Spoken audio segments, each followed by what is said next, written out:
Perkenalkan, nama saya Higiono, NPM 22022500008, jurusan Teknik Prodi Arsitektur, MK Pengantar Arsitektur.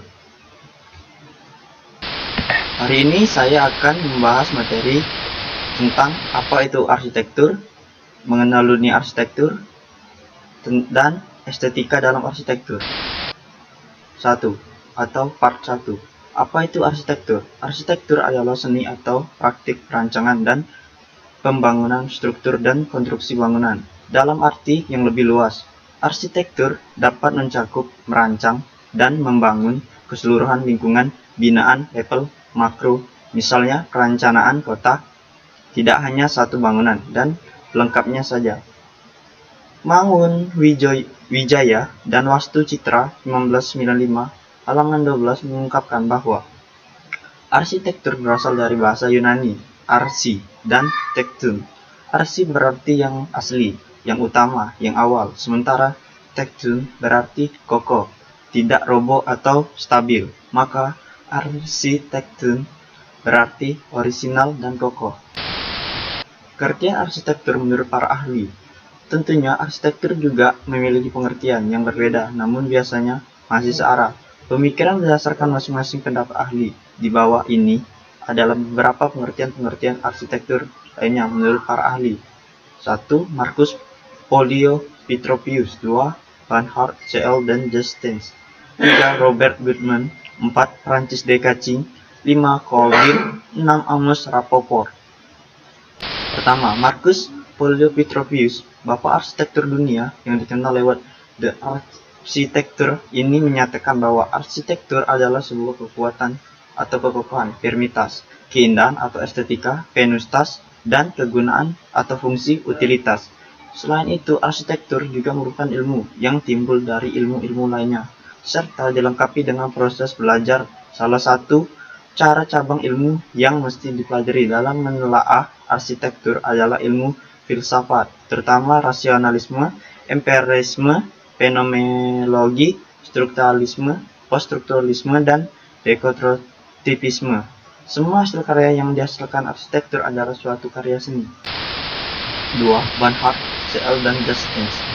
Bernhard C.L. dan Justins mempunyai pendapat lain soal cabang seni rupa ini. Menurut Stein, arsitektur merupakan seni dalam menegakkan bangunan, di mana di dalam seni tersebut terdapat segi perencanaan, konstruksi, dan solusi dekorasinya. Selain itu, sifat atau format bangunan, proses membangun bangunan, dan kelompok lainnya adalah segi-segi lain yang juga ada di dalam arsitektur. 3. Robert Goodman. Robert Goodman mengatakan bahwa arsitektur merupakan kulit ketiga manusia.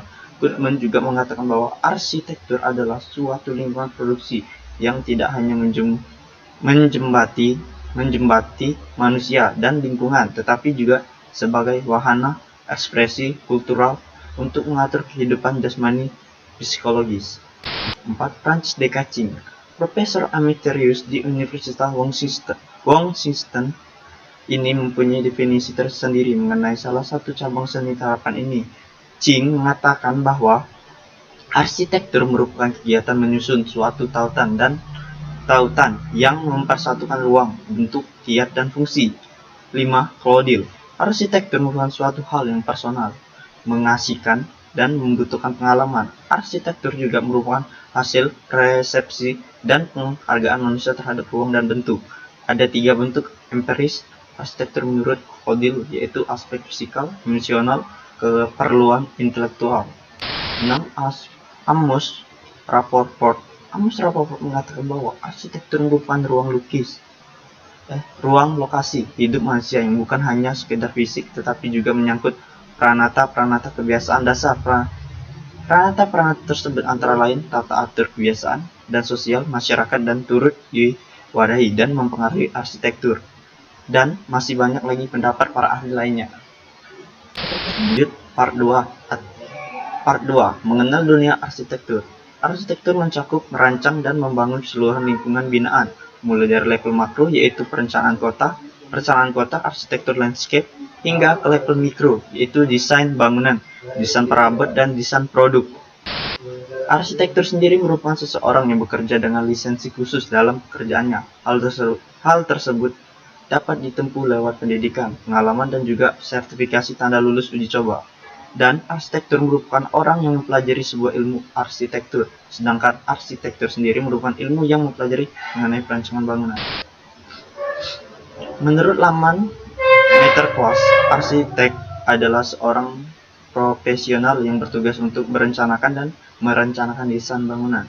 Selain itu, dikarenakan mereka bertanggung jawab atas keselamatan penghuni bangunan, seorang arsitek harus memiliki lisensi profesional dan tanggung jawab seperti 1. Membuat konsep rancangan, 2. Perencanaan, 3. Pengembangan rancangan, 4. Membuat gambar kerja, 5. Proses penggadaan, pelaksanaan konstruksi, 6. Mengawasi secara berkala. Dan ada beberapa jenis arsitek yang saat ini populer, seperti dikutip dari Masterclass. 5 jenis arsitek antara adalah sebagai berikut. 1. Design architects, 2. Technical architects, 3. Project manager, 4. Designer interior, 5. Landscape architects. Part 3. Estetika dalam arsitektur. Secara umum, estetika dalam arsitektur membangun merupakan filsafat keindahan bentuk dan ruang. Maka, pemaparan estetika arsitektur ini diarahkan pada pembahasan arsitektur sebagai ilmu dan seni. Sebagai ilmu, khususnya ilmu rancang bangunan, arsitektur ditunjukkan untuk merancang suatu sistem pewadahan atau ruang. Estetika selain sebagai filsafat atau teori, estetika kadang-kadang juga dianggap sebagai ilmu, yaitu ilmu tentang hal yang indah dan ilmu yang keindahan yang dapat dilihat oleh panca indera. Menurut Baumgarten, kata estetika berasal dari kata Yunani, yaitu aesthetika, hal yang dapat dilihat oleh panca indera, dan aesthetis, penglihatan indera. Berbeda dengan pendapat yang dikemukakan oleh Jeremy Stolnitz, yang berpendapat bahwa estetika sering dilukis penelaahan filsafat tentang keindahan dan kejelekan. Estetika dalam arsitektur merupakan seni visual yang menjadi nilai-nilai yang dapat menyenangkan mata dan pikiran, yaitu nilai bentuk dan ekspresi yang menyenangkan pada bangunan-bangunan yang akan dirancang. Nilai estetis dalam dipancarkan dari 3 sumber utama, yaitu 1. Sosok bangunan, 3. Olahan tampak bangunan, 2. Olahan tanpa bangunan, 3. Olahan lingkungan dan sekitar bangunan. Di dalam estetika, keindahan terdiri dari keindahan bentuk dan keindahan ekspresi. Keindahan bentuk seperti 1. Kesatuan. Kesatuan merupakan tersusunnya beberapa unsur menjadi satu kesatuan yang utuh dan serasi. Untuk mencapai kesatuan ada beberapa cara yang dapat dibuat dengan bentuk geometris, piramida, kubus, bola, kerucut, silinder, yang dapat dikenali dan mempunyai bentuk yang utuh. Terus dengan subordinasi, yaitu dengan mengecilkan unsur-unsur minor untuk menonjolkan unsur yang lebih penting. Dan dengan dominasi, yaitu dengan memperbesar atau menonjolkan unsur-unsur yang lebih besar atau lebih penting. Ini contoh gambar kesatuan. Oke, 2.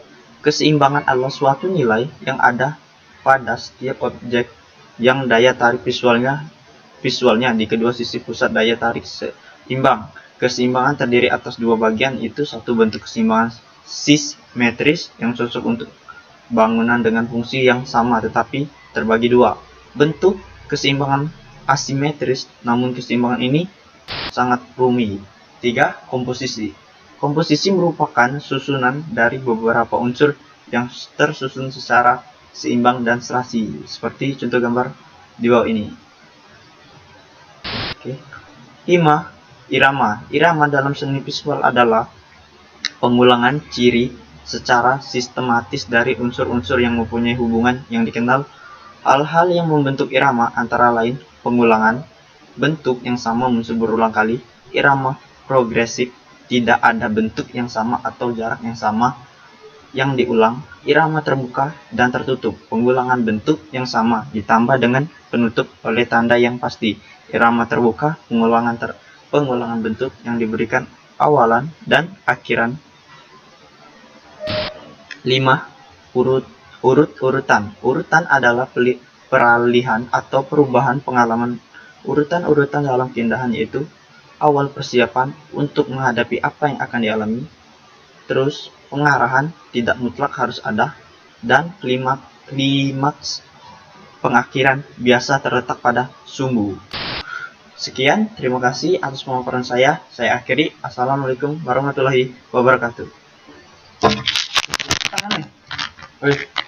Tangan. Baik, mau